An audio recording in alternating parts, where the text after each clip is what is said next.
Bonjour à toutes et tous, je suis ravie de participer, même en asynchrone, à cet atelier qui porte sur la créativité dans le champ artistique, culturel et dans celui de la médiation. Alors cet atelier croise des regards de professionnels différents et moi je vais prendre la posture et m'inscrire dans le champ qui est le mien, celui de la didactique.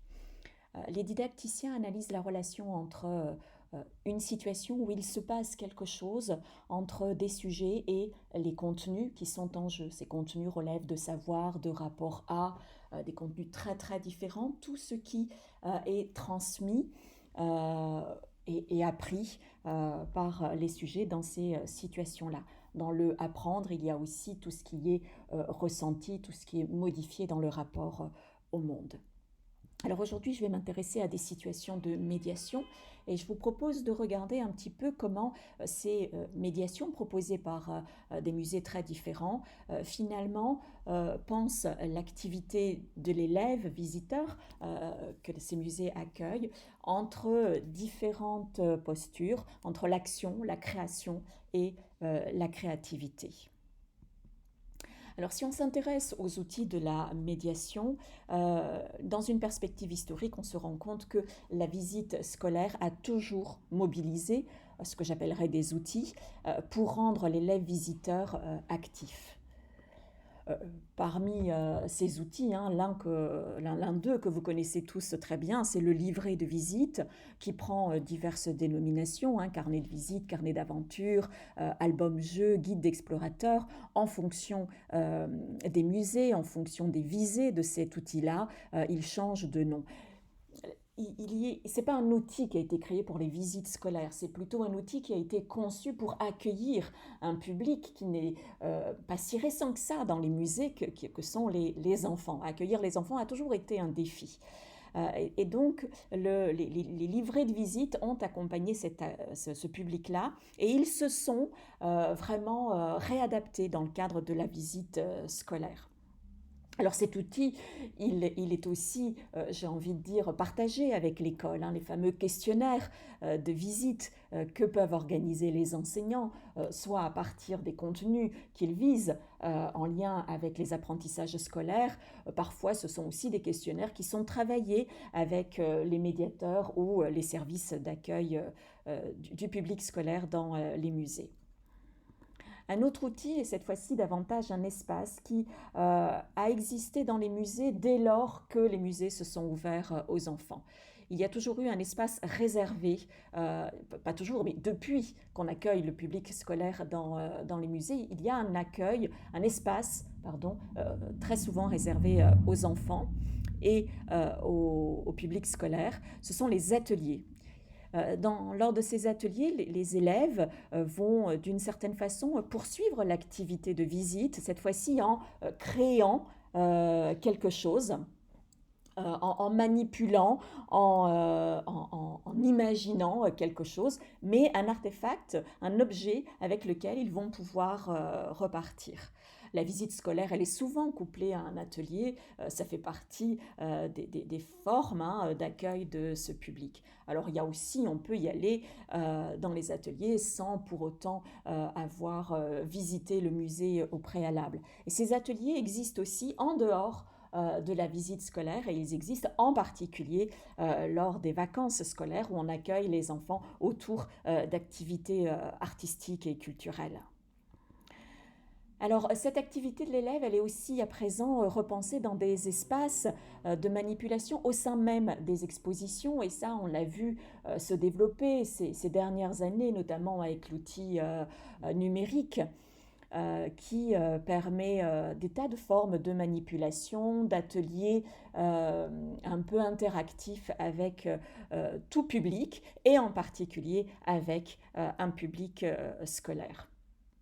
Enfin, certaines médiations, je vais dire, un peu plus classiques avec le guide conférencier ou le médiateur vont permettre aux élèves d'être acteur d'une certaine façon de la visite. Le guide peut proposer aux élèves de choisir une œuvre dans la salle d'exposition et de la présenter ou de la mettre en lien avec tout ce qu'il vient de leur présenter. Donc l'espace d'un court moment, l'élève se retrouve à jouer le rôle du médiateur, en tout cas à partager ce rôle-là avec le médiateur qui guide cette visite. Et puis parfois aussi, on voit des formes de jeu qui sont proposées par le médiateur pendant la visite elle-même, des jeux qui vont mobiliser le corps. Et ici, ce que vous voyez à travers la GoPro que porte un élève, ce sont des élèves, deux élèves de moyenne section de l'école maternelle qui sont en train d'essayer de reproduire les gestes de ces deux lièvres boxeurs et donc de jouer, de mimer, de reproduire et de participer finalement à la mise en scène de cette œuvre et du format de cette médiation aussi. Alors ces outils de médiation tentent de rendre la visite attractive, ludique et d'impliquer le sujet visiteur dans l'appropriation des œuvres et des artefacts qui sont exposés. C'est d'autant plus important que beaucoup d'enquêtes, en particulier sociologiques, avaient montré à quel point le public visiteur de musées pouvait parfois exprimer des formes d'ennui pendant les visites et pouvait aussi exprimer le désagrément d'une fatigue physique pendant les visites. Donc là, accueillir un public beaucoup plus jeune qui ne connaît pas tous les codes du musée, qui n'a pas encore l'habitude de ce type de pratique culturelle, ici c'est une façon de prendre en compte la façon dont on va les intéresser et les impliquer dans leur formation de visiteurs. Donc ces outils permettent de considérer que les élèves qui visitent sont à la fois actifs, parfois ils sont acteurs et parfois ils sont créateurs. Je considère, moi, que ces outils de médiation et ces formats de médiation, d'une certaine façon, participent à la formation du spectateur dans le cadre des musées d'art, participent aussi à la formation du visiteur de musées. Cela contribue à l'expérience de visite et à la réception, à l'appropriation des œuvres qui sont exposées. Alors, ces 10 dernières années, on a vu d'autres actions qui, cette fois-ci, visent la formation de médiateurs ou moi, je dirais plutôt de visiteurs créatifs. On a vu donc se développer des dispositifs de formation que Blanc nomme sous l'étiquette d'enfants conférenciers, qui permettent aux élèves de présenter des œuvres, soit à leur père, comme dans le cadre du dispositif La classe l'œuvre, soit à leur famille, comme le dispositif médiateur d'un jour au Louvre-Lens a pu le proposer, ou encore dans le cadre d'un festival visant ici finalement tout public. La classe L'œuvre est un dispositif d'éducation artistique et culturelle qui est adossé à la nuit européenne des musées. Donc en nocturne, les élèves vont présenter une œuvre d'art sur laquelle ils auront travaillé pendant quelques mois et vont pouvoir mettre en valeur un format de médiation, j'ai envie de dire, le plus innovant possible, le plus original, en utilisant des QR codes, en dansant avec les œuvres, en proposant de véritables chorégraphies, en proposant aussi des films autour des œuvres, en tout cas en jouant à des formats de médiation innovants ou rénovés ou revisités.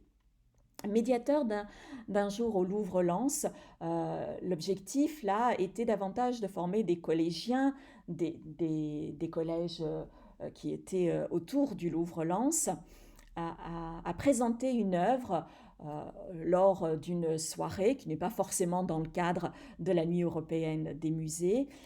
Mais surtout, c'est le public auquel se destine cette médiation qui est intéressante, puisque ce sont les familles des élèves qui sont invités au musée. Donc là, on a une action à la fois culturelle et aussi avec une visée sociologique, puisqu'il s'agit d'ancrer le musée dans les quartiers de Lens et d'inviter les habitants à venir, à entrer et à se familiariser avec cet espace culturel.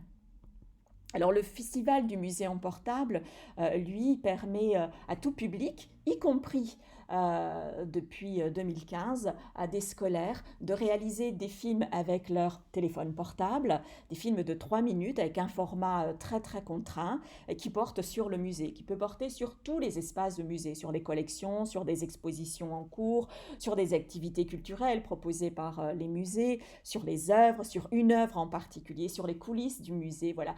Tout est permis pourvu que ça permette de construire un discours autour et sur le musée. Alors, ces actions me semblent avoir des éléments en commun qui relèvent de ce que je désignerais à travers la créativité pour mieux appréhender l'action de réception et de médiation qui est proposée à ces élèves. Alors, ce qui fait que ces actions sont pour moi créatives, en particulier, c'est lié au fait que la situation est contrainte. Ils ont une œuvre ou des œuvres, un temps limité, des formats imposés, la quête aussi, hein, deuxièmement, la quête d'originalité, ça implique l'imagination des sujets. Ils doivent finalement élaborer quelque chose qui, contrairement aux premiers formats de médiation que je vous présentais, n'existent pas ou sont assez originaux. La situation, elle est aussi à chaque fois évaluée par les pairs, d'une certaine façon évaluée aussi par les familles dans le cadre des actions développées au Louvre-Lens, par les membres du jury dans le cadre du musée en portable. Donc ces réalisations, ces performances sont reconnues par d'autres. Et cela responsabilise les sujets qui deviennent auteurs de la médiation qu'ils proposent ou auteurs de leur création, puisque je vous montrerai une de ces performances qui est devenue une œuvre primée.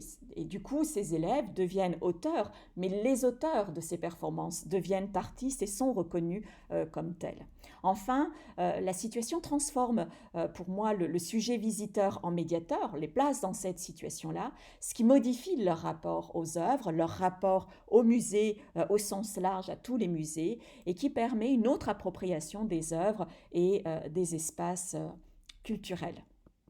Alors, je ne suis pas avec vous, mais cela n'empêche pas le débat et la discussion. Et donc, pour essayer d'alimenter nos discussions, nos réflexions ensemble, l'intérêt que je vois d'un point de vue didactique de mobiliser le concept de créativité, c'est qu'il permet d'analyser ces situations et de saisir le sujet didactique qui est formé. Ce sujet peut être acteur de sa visite, il peut être créateur d'artefacts, ou il peut être réellement placé dans une situation créative où il devient médiateur ou artiste, auteur reconnu d'une œuvre. La créativité met en scène l'appropriation de l'œuvre. Elle crée une distance, elle met à distance le rapport à l'œuvre. Elle est contrainte par la situation, je l'ai dit précédemment. Elle est partagée avec d'autres, ça c'est vraiment très très important. Elle agit sur le rapport à l'œuvre et au musée. Enfin, la créativité, elle découle pour moi de la situation didactique, c'est-à-dire de la situation didactique qu'est celle de la situation de médiation, hein, ce qui permet la médiation, ce qui permet la transmission ou la réalisation ou la création ou la créativité de quelque chose. Et donc la performance qui est réalisée, elle repose sur des compétences que les élèves développent en tant qu'élèves, que visiteurs, que médiateurs. Pour moi, elle transforme le sujet visiteur qu'ils sont, elle forme le sujet visiteur de demain.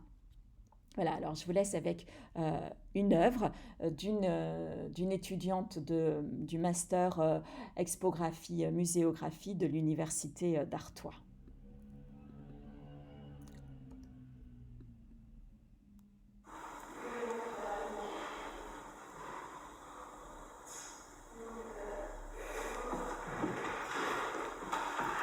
Bonjour, donc alors je me présente, je suis en fauteuil. Je suis en fauteuil un peu particulier parce que je suis ici au musée des Beaux-Arts d'Arras depuis un certain temps maintenant. Et en fait, comme vous pouvez le voir, je suis en fauteuil, j'ai quand même une belle pièce, hein, quand même un très bel objet. Mais c'est pas précisé en fait qu'on peut pas s'asseoir. Normalement, il y a écrit « Ne vous asseyez pas s'il vous plaît, merci ». Mais non, moi je suis là un peu pour susciter la curiosité et le désir en fait.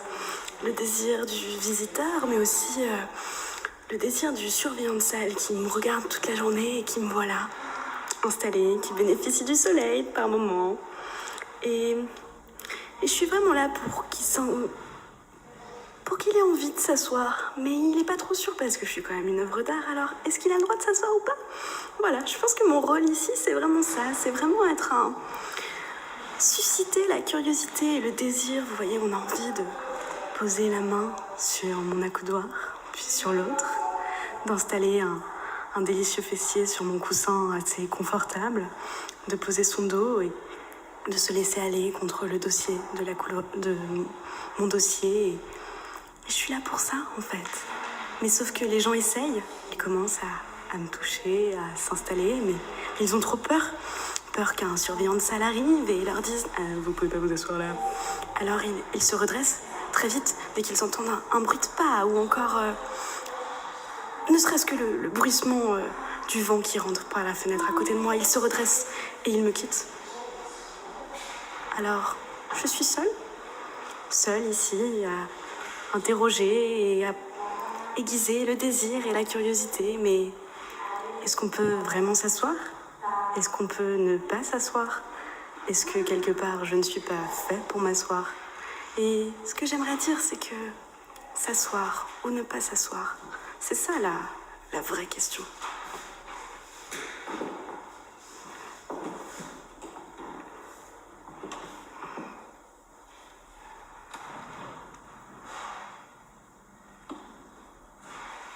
Voilà, ici, on voit à quel point la créativité, finalement, met en scène l'œuvre d'art, pose un nouveau regard sur l'œuvre et interroge aussi ce que c'est le principe même de mettre en exposition une œuvre et comment l'exposition d'un objet en fait une œuvre d'art. Je vous remercie beaucoup.